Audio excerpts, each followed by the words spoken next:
Boa tarde, este é o Eclésia, o espaço de informação sobre a Igreja Católica. Um momento ímpar de gratidão e de grande importância não só para a Igreja, mas para a sociedade civil. Foi assim que muitas religiosas da Congregação das Irmãs Franciscanas Hospitaleiras da Imaculada Conceição descreveram o momento da beatificação da sua fundadora.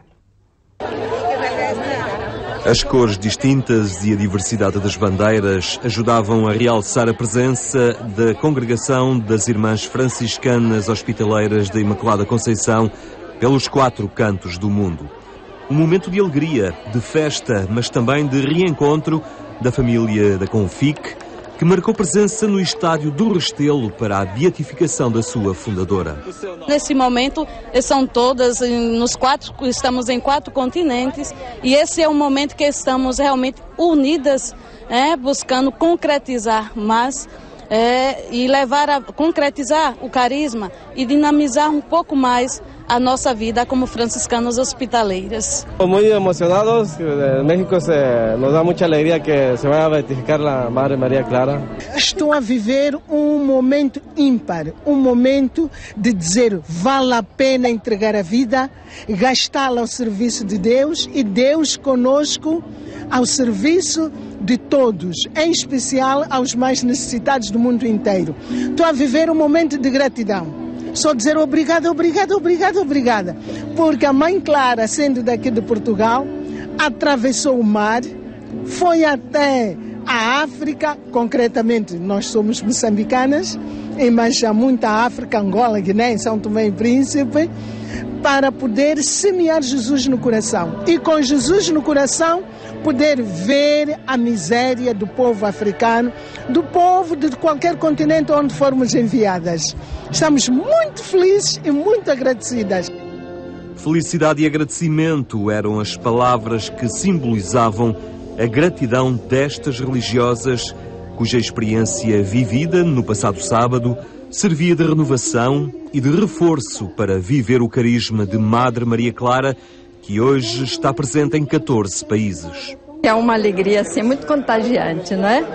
E esperamos que essa experiência, que é uma profunda experiência espiritual, nos renove também, para vivermos os mesmos ideais da Irmã Maria Clara e com o mesmo vigor com que ela viveu. Como é que vivem este carisma da Madre Clara em Moçambique? É fogo, fogo, lá em Moçambique. É fogo, fogo, é para eu não me dividir, estar aqui, outra estar ali.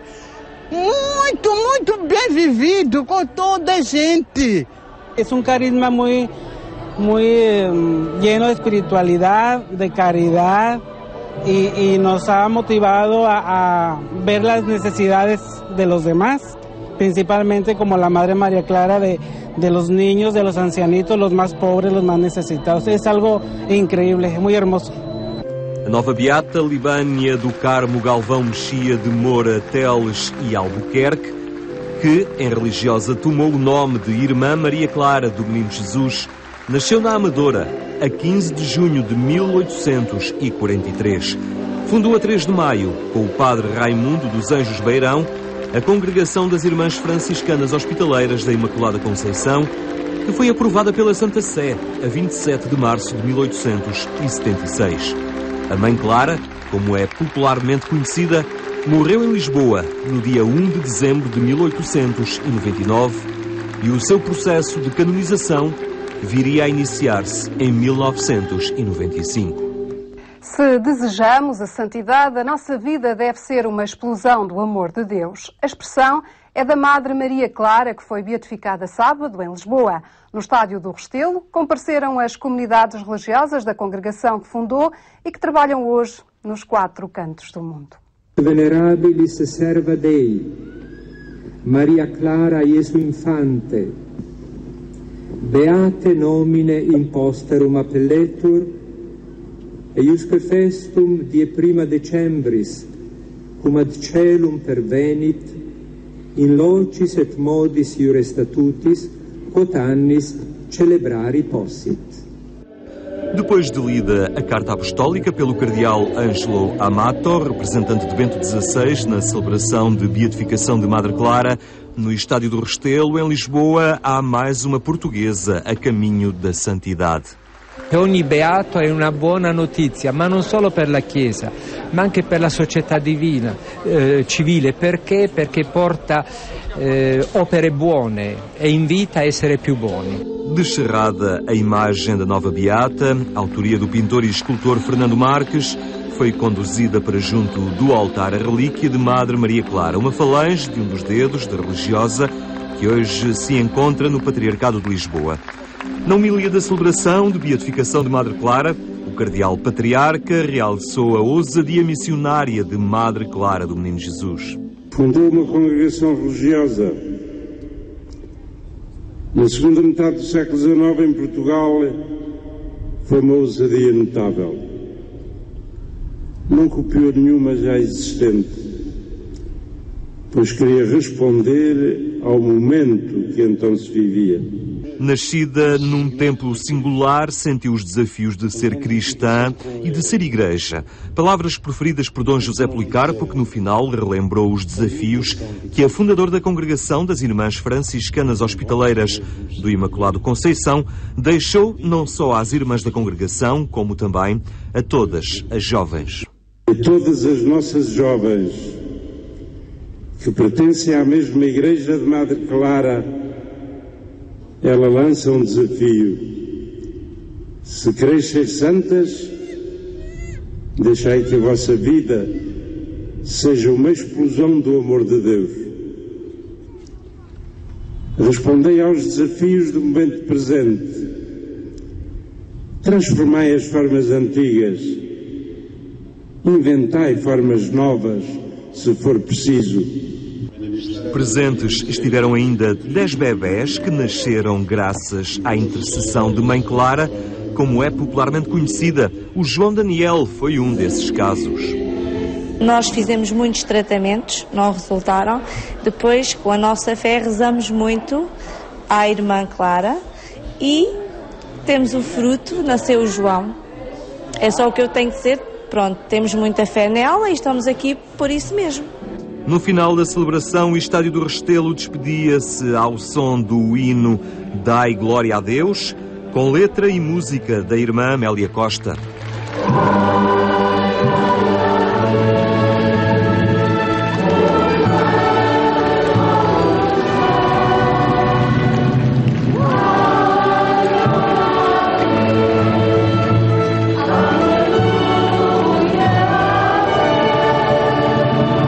Da beatificação, eu sinto-me uma formiga e até emocionalmente tocada e cantado por este grupo e neste dia e neste momento.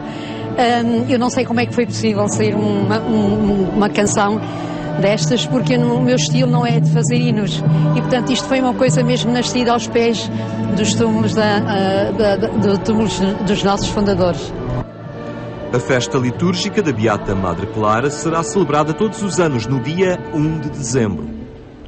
Do Vaticano também chegou uma saudação sobre a beatificação de Madre Clara. No domingo, na Praça de São Pedro, Bento XVI destacou o exemplo de vida da religiosa portuguesa que ensinou a alumiar e a aquecer a multidão dos pobres. Bento XVI dirigia-se no passado domingo aos peregrinos de língua portuguesa para assinalar a beatificação de duas religiosas que falaram a língua de Camões. No domingo era beatificada em São Salvador da Bahia a irmã Dulce Lopes Pontes, que deixou atrás de si um rasto de caridade. No dia anterior, sábado, era Lisboa que acolhia a beatificação da Madre Maria Clara do Menino Jesus. Idêntica celebração teve lugar ontem em Lisboa, ficando inscrita no álbum dos beatos a Irmã Maria Clara do Menino Jesus.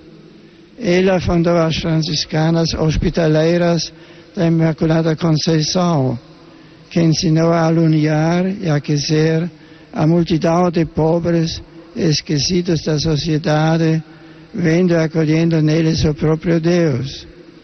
Enquanto confia a intercessão das novas beatas aos seus familiares e devotos, às suas filhas, irmãs espirituais e às comunidades eclesiais de Lisboa e São Salvador da Bahia, de coração concede-lhes a bênção apostólica.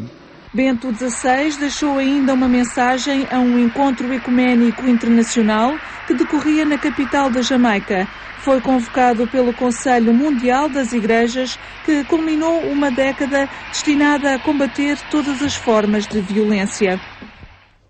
E o Papa telefonou para o espaço. Demorou cerca de 20 minutos uma conversa histórica entre Bento XVI e os astronautas da Estação Espacial Internacional. Foi no último sábado, durante um colóquio onde se tratou de temas como a contribuição da ciência para a construção da paz e o futuro do mundo. Começou assim uma conversa de quase 20 minutos entre Bento XVI e os astronautas da Estação Espacial Internacional em Dover.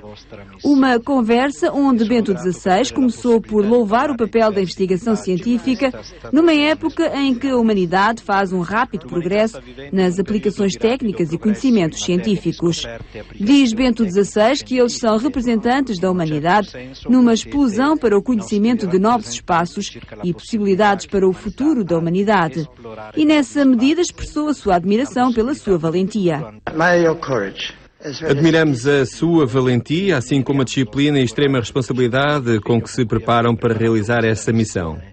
No diálogo que manteve com o grupo, o Papa expressou a Mark Kelly, um dos astronautas, a sua curiosidade em saber se, quando estão a contemplar a Terra, por acaso se perguntam sobre as nações e as pessoas que vivem na Terra e sobre o modo como a ciência pode contribuir à causa da construção da paz.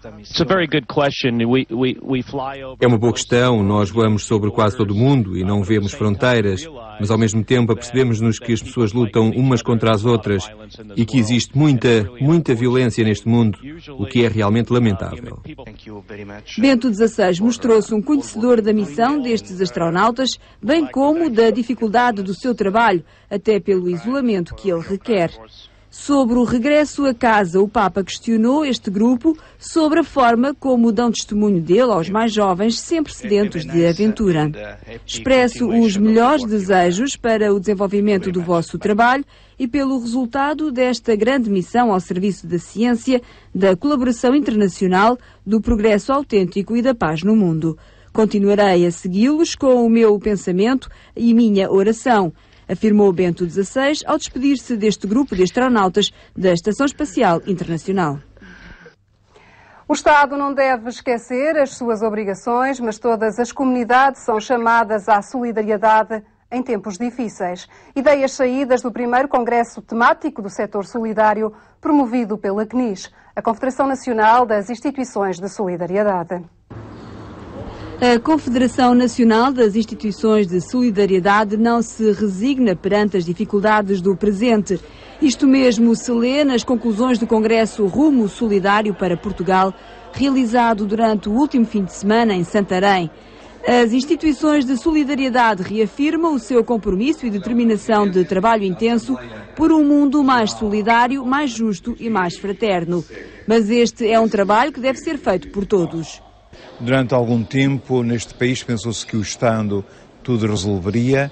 Era uma espécie de Estado de Providência, Estado de Patrão, Estado de Dono.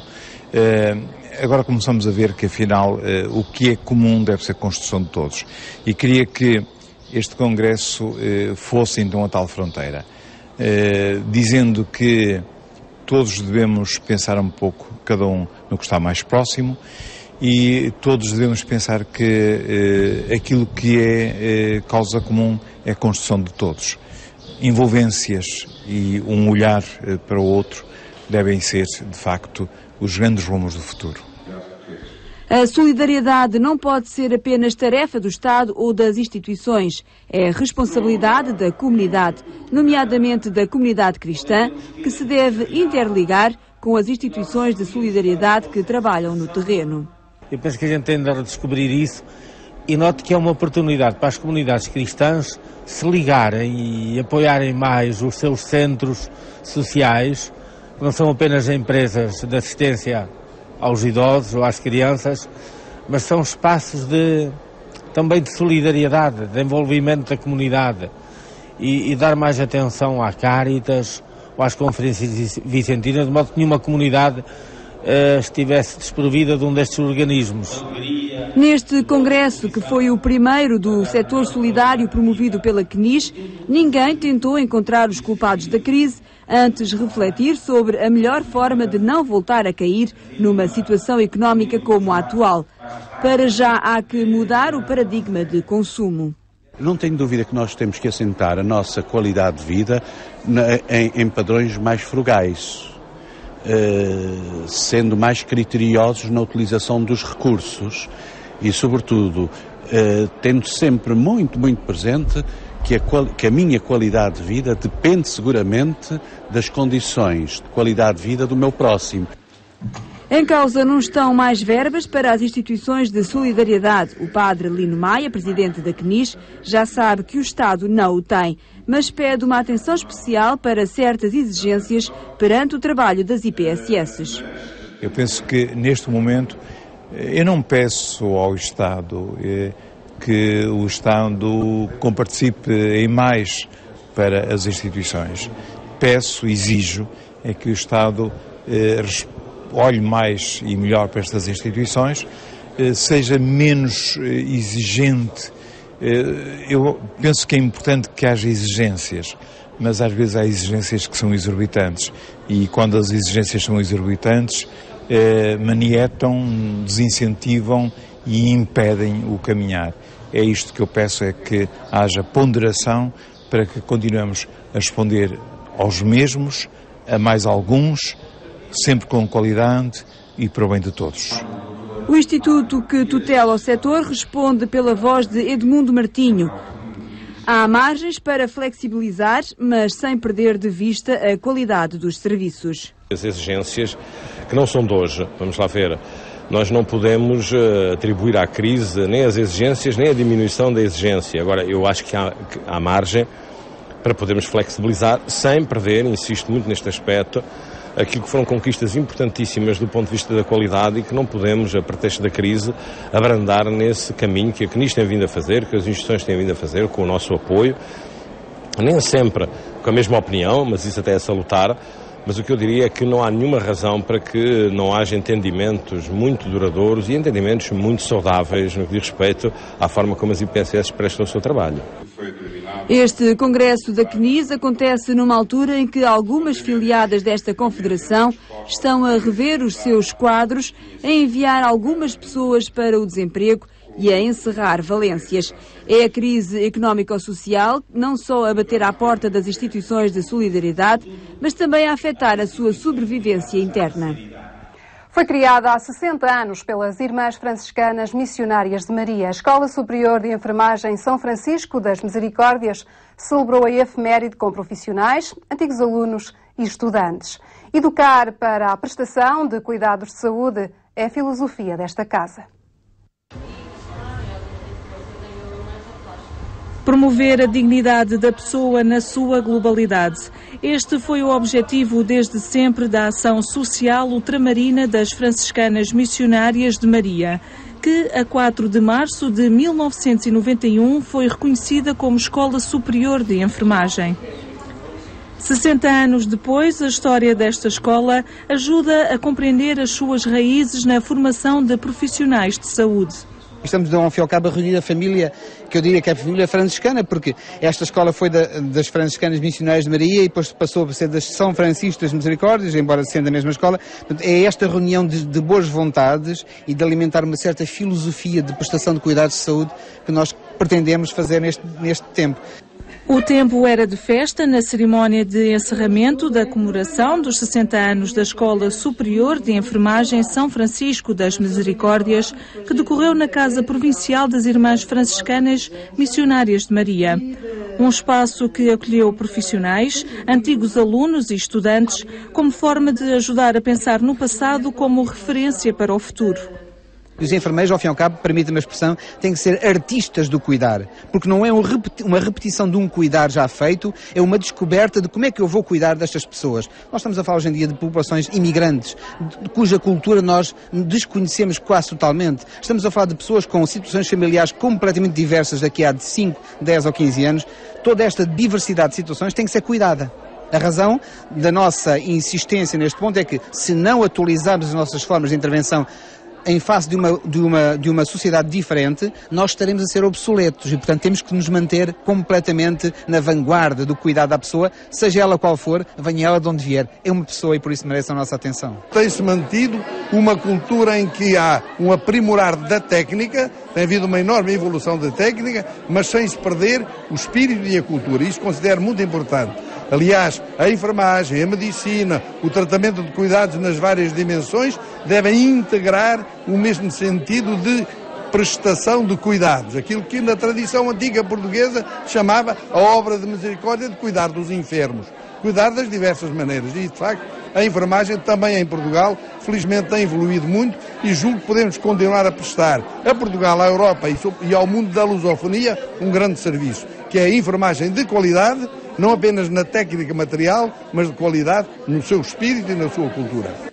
Criada há 60 anos pelas Irmãs Franciscanas Missionárias de Maria, a Escola Superior de Enfermagem São Francisco das Misericórdias é hoje uma referência no ensino da enfermagem em Portugal e no estrangeiro. Reconhecida pela sua qualidade de ensino e elevada taxa de empregabilidade, tal como referem no site da instituição. Foi esta a informação que preparámos para si, mas a vida da Igreja Católica em Portugal e no mundo continua a ser atualizada online. Basta entrar em agência.eclesia.pt, o sítio onde pode também ver ou rever estes programas, bem como os programas da rádio da Antena 1. Fique bem e até amanhã, se Deus quiser.